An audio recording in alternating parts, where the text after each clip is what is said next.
right, everyone, waiting for a couple of people to join us here on Facebook. We've got a little technical difficulties going on right now, so you may see this later on our WPMI page, but you're going to see this right now live on Kim Anderson, NBC 15 as well. So getting a couple of comments here. I've got Joshua Jones with the Mobile Police Department that's joining me today for this Targeting the Violence Facebook Live. See, I can't see the number up there because the tape is in the way. There we go. We've got some people coming on now. Thanks for coming on. Joshua Jones with Mobile Police Department Youth Violence Prevention Coordinator here with me today. And we're going to talk about a Kindness Counts campaign that the police department is doing, because we've been talking for weeks, Josh, about the increase in youth violence that we've been seeing in our community. And it's gotten, at one point it was pretty bad. It's slowing down just a little bit now, thank goodness. But we're still trying to push campaigns and efforts up there to get kids to realize they don't have to pick up guns to solve their problems. Tell us a little bit about the Kindness campaign. So the Kindness campaign essentially goes back into what you just stated, Kim, is just trying to figure out ways that we can get the kids, the youth, the teens who have been, directly affected by this issue to buy into the idea of what it means to just be a good individual. And so the Kindness Counts campaign is an opportunity for them to tell us what kindness means to them, and in the video, it's been shared all across social media. You're never too cool to be kind, right? But the idea is for them to be able to start creating a narrative, shaping the narrative around what it means to be a good citizen, a kind person, a nice person, which is the opposite of what's been portrayed in the media of them, and so we want to be able to give them a voice, give them opportunity to start reshaping this narrative. But also, you can win $250. You get it, 200. I wanted to do the video when I found out that they was giving away money. So a 15 to 30 second video, whether it's TikTok, IG, Facebook, something that just illustrates what it means to be a nice person, what it the effect and how far it means. And how far it goes just to be a kind person. So you can submit it at mobilepd.org. We got the contest requirements and entry requirements on there. So it's a great opportunity and great chance for us to really engage the teens. So what's the deadline for these kids to? So every week Wednesday, make sure the video is submitted every week all the way up until November 28th.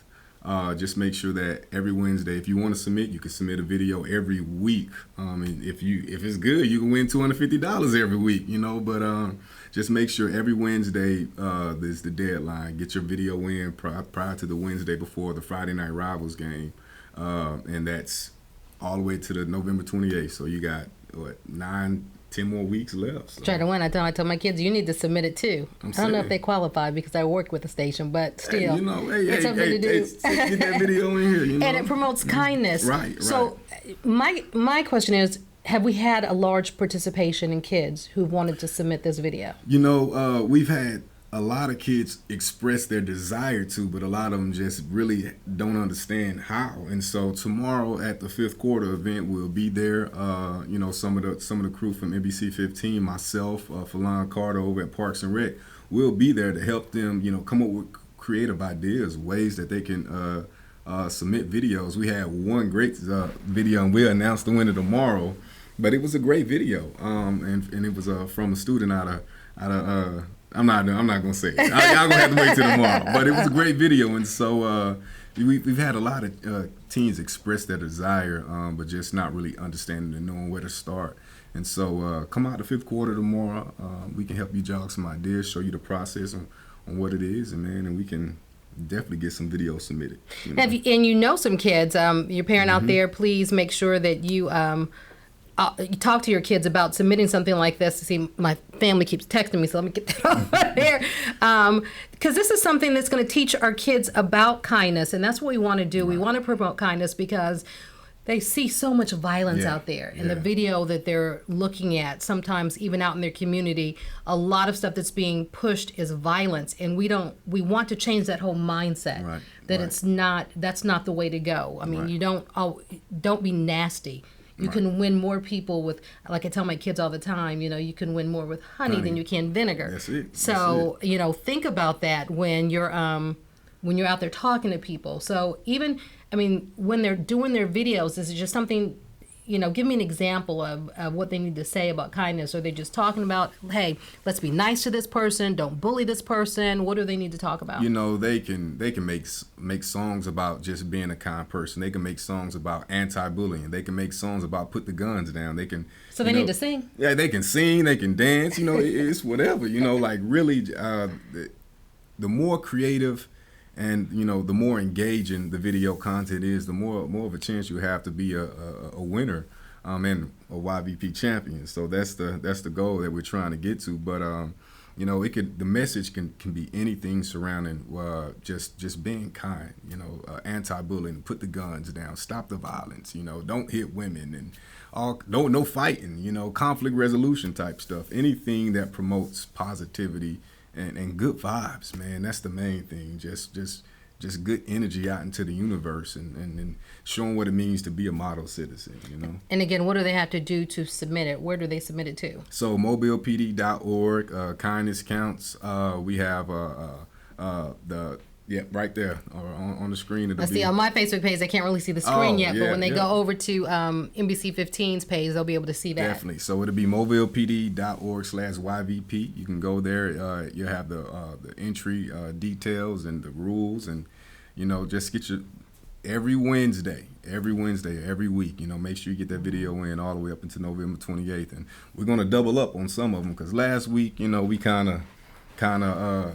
We wanted to get a better video, and so we got some opportunities tomorrow, like I said, at fifth quarter for y'all to come out and get engaged, man, and really take advantage of, winning $250. That's pretty cool. That's a lot for kids too. You can do a lot with $250, more than just my kids, they'd buy a bunch of candy and food and junk food and stuff like that. But that's fine. Let's talk about some other things that the police department is doing right now to try to push our children to find other ways for conflict resolution and not to turn to violence. And so we have, of course, the Connecting Youth to Positive Adults. The Community Coalition is something that I'll be bringing forward also with the Brothers in Blue and getting them plugged into individuals who have displayed the ability to resolve conflict without resorting to violence. We also have the Breakthrough Teen program that we'll be bringing forth, and it's just identifying teens in the community that are doing good things, amplifying their voices, giving them the opportunity, and also rewarding them for just being, your model citizens. But more so than that, man, the first phase of youth violence prevention has been just connecting and engaging teens where they are, showing them, that there's a better way to handle the conflict. We have, like I said, the Community Coalition will be coming forth with training and mental health, first aid type stuff. So it's a lot of initiatives coming forward that aren't put out yet. Where we also have community members that can come be a part of that. So just be looking on the lookout for a lot of it, man. Yeah, I'm telling y'all, we have a lot of things coming forward that we've been working on, and I definitely, I'm excited about it, and so you'll see. Justin, we so appreciate you. I know the hard work that you're doing. And hello to everybody who's saying hey to us on Facebook. We appreciate that, you for joining in. And I know the hard work that you put in with the community days and everything else that's going on, because we all want to save our youth. We're all invested in our community. I have children. I shouldn't be fearful of my kids leaving my house, going out of my door, and thinking something may happen to them with the way that other people are raising their children. And that's something I do want to address. I know you can't address this because you're a police officer, but I'm going to come out of the norm a little bit today. So bear with me, Facebook. And I don't mind if you share this, but I did a story last night, and it was an exclusive interview I did with a woman, a cheer director, who said she was attacked at Tremere Park. Now, since that story aired, I've gotten a lot of inboxes and comments from people saying, how was this woman attacked when she knew it was coming? Okay, that right there disturbs me. And I'm going to address that here. And like I said, I'm coming out the norm, which is something I usually do not do. I'm in a situation like this. And I'm gonna answer the exact way that I answer the people that inbox me. It's not okay, and it's not the norm for somebody to fight in front of children. It doesn't matter who started it. It doesn't matter what happened. You don't do that. You're in a public park, and you've got parents fighting, Right here, you hear the police department talking about everything that they're trying to do to teach these kids out here conflict resolution and ways that they want to work on themselves. But you get out there, and that's the example that you have as an adult, fighting in front of children and teaching them that's all that they have to turn to is fighting and violence. That's wrong. There's nothing right about it. There's nothing that can justify anyone fighting, period, in front of kids. And we wonder why our kids turn to violence. They're seeing it at home. They're seeing it out in their community. It's got to stop. Come on, people now. So don't send me an inbox like that, or don't send me a comment talking about, well, she started it, or she knew it was coming. That is completely unacceptable. That's that savage mentality that has got to stop in our community. Yes, I'm on a soapbox now. I can sit here and preach about it because I'm angry about it. I'm angry. I'm very angry. Again, like I said, I should not have to fear for my children going out in our community, that I love this community, because I'm afraid of how somebody has brought their kids up and taught them the first thing they need to do is grab a gun and fight and shoot somebody, and my kid's an innocent bystander standing up. Now, I'm saying I don't have perfect children. None of us do. None of us are perfect. But what I'm not going to do is I'm not going to sit there and try to fight another adult in front of my kids. That's just not going to happen. So please, people, if you're coming with me like that, don't come at me like that. Because right now, you're going to get an angry journalist right now. And again, I don't try to be biased. I try not to get involved in my stories. But this right here, saving our kids, this is close to my heart. This is something I'm committed to do, is do everything that I can to bring awareness to positive things, to bring that positive energy in our community and try to change the thought pattern of our kids. So please, just stop. Stop the violence. Come on, parents, grow up. It's time to grow up. Stop acting like caged animals, because this is absolutely ridiculous. Okay, sorry, Josh. I had to get that out. No, it's all good, Kim. And I definitely think you speak to something that's very important. It's called modeled behavior. And what our kids see is what they'll be. And the way that we handle conflict, the way that we handle issues, the way that whether it's remaining calm in certain circumstances where emotions are heightened, or is it lashing out in this manner? These are the things that they will either repeat and find that it works, or what we have to do is we have to model the behavior that we desire to see. That it's the age-old quote is, be the change that you want to see. And so I definitely think it's important for us as parents, as adults in general, to be those models for our youth. We have to be, and if we can't, let's put them in a situation where other people can be a model for them, where they can have that good influence. I mean, for the past several weeks here on Targeting the Violence, we've been bringing you different organizations and different people who are trying to help these children. It is going to take a village. It is. It's going to take a village, and you're going to have to almost and I don't want to say reprogram, but work with those kids who've been around nothing but violence, because they're angry. And you wonder why they're angry? That's the exact reason why they're angry. Definitely. Real, true reprogramming of the mind. And I know you say you don't want to say that, but that's the reality of where we at. We have to and in the process of reprogramming their thought process, we have to reprogram our actions. And we got to reprogram the way that we grew up, the way that we were groomed in a lot of these things. And so it's a restructuring of us in general. So. But let's get back now to, because I can sit here and be on my soapbox and preach all for the next, and you see how we've got like 10 minutes left, and that's it. Oh, man. Time flies by fast, but you mentioned something about the mentoring program that the police department is doing with our officers in blue, our men and women in blue, which is so important because in a lot of our community, children also have been taught to fear the police, or the police were not their friends. But now we're putting them in a situation where we're telling them trust them. Yeah.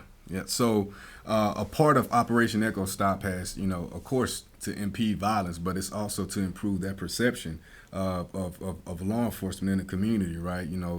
We've been battling this perception issue across the country with law enforcement. But one of the things that I want to make sure is that the individuals who have encountered the law enforcement, whether that's a negative aspect or at the worst of their moments, I want them to understand that there are individuals that wear the badge, that are in the blue, that genuinely and authentically care about their well-being. And so this past weekend we had our first little Brothers in Blue retreat with some of the teens from Strickland Youth Center who found themselves for whatever reason in trouble with the law, and so now they're a part of the juvenile justice system. But they had an opportunity to engage with 11 of the Brothers in Blue mentors, and it was a great experience. I have several of them stated, this was the first time that they were around law enforcement officers to where they didn't feel threatened. They were actually able to be themselves. And one of them said to me personally, I didn't feel like y'all judged me. 17-year-old kid, and that hit me in the heart, because the reality is a lot of these kids, at the end of the day, they're still kids. Yeah. Regardless of what their decision was that they made, they're still kids, and they need that model. They need to see something that shows them anything other than what their current circumstances are, and that they can be more than where they are today. And so the Brothers in Blue mentoring program, I think it's important because these are individuals that they see at the worst point in their life. If we can show them in a different light, it definitely improves their perception piece, but it also strengthens, the empathy aspect on the law enforcement side. So it's twofold. Which is going to be great for a lot of these kids. And I mean, if they're like my children, because I know my kids are, they want to listen to other kids before they listen to me. Oh, yeah. And then you were talking about the youth peer. How do kids get involved in that? And, how do you, the ones who want to be the peer mentors, reach out and try to get involved in the program and bringing the at-risk kids in who actually need the program? Definitely. So Brothers in Blue, it's an opportunity just for us to engage the at-risk kids, but it also goes word of mouth. So if you can also go to Mobile PD, we have a tab on there where you can click for the Brothers in Blue, and just like a recommendation if you want to be a part. But we're also working on an engagement piece throughout the schools, so that we will have a presence in those schools. So when you see us walking around, you can get with Miss Kim. She can get in touch with me. There's ways that we can facilitate an opportunity for you all to be involved. The Youth Advisory Board that we're working on, I'm trying to figure out some ways that we can get some partnerships going with that, to where we can have an opportunity for the kids to be instrumental in the decisions that are made on their behalf, and so and then also for them to tell us, hey, this work and this doesn't work, this will get us out, this won't get us out, so I mean, there are a lot of initiatives that are coming forth that are strictly targeting the kids and engagement, but also giving them the responsibility, putting the ball back in their court and letting them take charge of the change for their community. So. And teaching these kids not to be afraid to speak out either. Oh, man. Now that, once again, that goes back to that restructuring, that reprogramming of the mind. There has to be some level of trust, and we have to take the fear of retribution out. And so that's a whole nother conversation. I'll be ready whenever you come back on, but that's a whole nother conversation for another day, because that's also part of that modeled behavior that the adults display, that no snitch mentality. It's something that we have to get outside of in order for us to go forward. And like I said, that's a whole conversation for another day right there, Kim. Exactly. I mean, and I'm going to say we, because I'm going to include myself, because I like to work with y'all on trying to reach out to the kids in our community and try to change it. I mean, there's no such thing as a lost child. Oh, no. No, man. And I'm a man of faith, and so for me, everything is redeemable. I'm redeemable. The blood is redeemable. And so in any aspect, in any area of life, there is there's mistakes, there are failures, there are actions that don't line up with goals, but everything's redeemable, and we just have to meet them where they are. We have to remove the pride, we have to remove the expectations out, and just meet them where they are. And we got to figure out what works specifically for that individual. Tailor the treatment, tailor the needs specifically to what it is that they need. There's no one size fits all. There's no easy fix for this, man. Y'all, this is work. This is hard. We in the trenches. We all day, every day, early morning phone calls, late night phone calls. Like this is real. And that's what it's gonna take. You gotta have a heart behind this, man. And that's just the reality. It's real. You know, it's taxing. I go home and this is heavy on my mind. It's heavy on my heart, you know, because I care. And I know it's people out there like that, but we really got to band together and stand 10 toes together with this. Exactly. And you're talking about being a man of faith. I'm a woman of faith. And my devotion this morning was talking about not giving up on, and it was talking about our children and our immediate family, but that spreads to all children because they're all of our children, and we can't give up. And I'm not going to reveal yet what school or what team. But when you talk about mentoring and these kids kind of latching onto each other and that learned behavior, there's a football player who talked his team into going to a church. And now this whole team is going to be baptized next week. And that's something I'm going to work on. I'm trying can't have the whole team on. But, That's what's up, though. Yes. I'm so excited about it. And it shows that you know, they're great kids out there, and they can be a great positive influence. So don't just sit back because you're afraid to speak out. If you're a child who's listening on right now, and again, we've got to work on that behavior from our adults. I'm not going to see how much time I got here right here. All right, we only got a few more minutes, but I'm not going to go off on that soapbox again. But that really weighs heavy on my heart. That weighed heavy on my heart all last night and just today. Just the behavior that people want to accept, the behavior that they think is okay, and then they're sitting there looking at, why is my kid this way, or why can't the school system fix my kids, or why can't the police department fix my kids? And that's not y'all's job as a police department, but I think you're going above and beyond trying to do it. Right. It's not the education system's job, but they're going above and beyond, and they're trying to do that. It starts at home. So don't go out to places when you're a volunteer and you're and you're out there supposed to be volunteering with all of our children and being an example for them, and you're cutting up acting like a complete fool. Yeah. So I guess I can say that because it's not live TV, but it's live Facebook. It's live Facebook. So don't go out and do that. And, you know, I'm seeing people joining us. If you're just joining us, we're talking about targeting the violence, and I'd love to hear your feedback. I mean, if you have any ideas, Joshua's taken, he would love to hear from you from the police department. I want to hear from you if you know positive things that our kids are doing in the community. We want to hear from you. And of course, we've got two different things going on right here because we've got the Facebook Live going on here. We've got it going on here. So if I'm looking kind of awkward, that's all right. That's why I'm doing that right now. So, you know, just join in the conversation, because I know that a lot of people in this community are feeling the same way that we are. They're a little worried about what's going on, but yet some people want to sit at home and they don't want to do anything about it. Yeah, man, you can't Monday morning quarterback this. It takes all of us, man, and I know y'all probably didn't heard that all summer since I've been here since the spring, but man, it's true. It takes all of us, man. Like this is it. It takes a village, you know, and the harvest is plentiful, but the workers are few, Kim, and it's unfortunate. It's unfortunate because this affects everybody. You know, this affects the entire city of Mobile, but you can't sit back on the couch and just expect this to fix itself. You know, y'all come out, stand with us, figure out ways that you can get involved. If you don't know, reach out to us and we can help guide you in the right direction. But the best and the most effective and the simplest form simplest thing that you can do to help is just be a good person. Just be a good person. And at the end of the day, if you do that, it's gonna reciprocate. Just be a good person. And if you got a problem with the person, leave it. Leave it, man. Don't even worry about it. It's not worth it. It really is not worth it. Because you know what? They're gonna go home and go to bed that night. Don't stress yourself out. Don't get angry. Don't end up in jail. As what you don't want to do.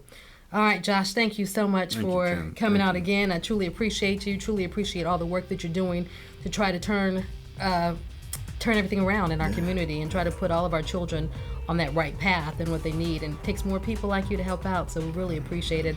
It shows the efforts that our city government is doing right now to change our city.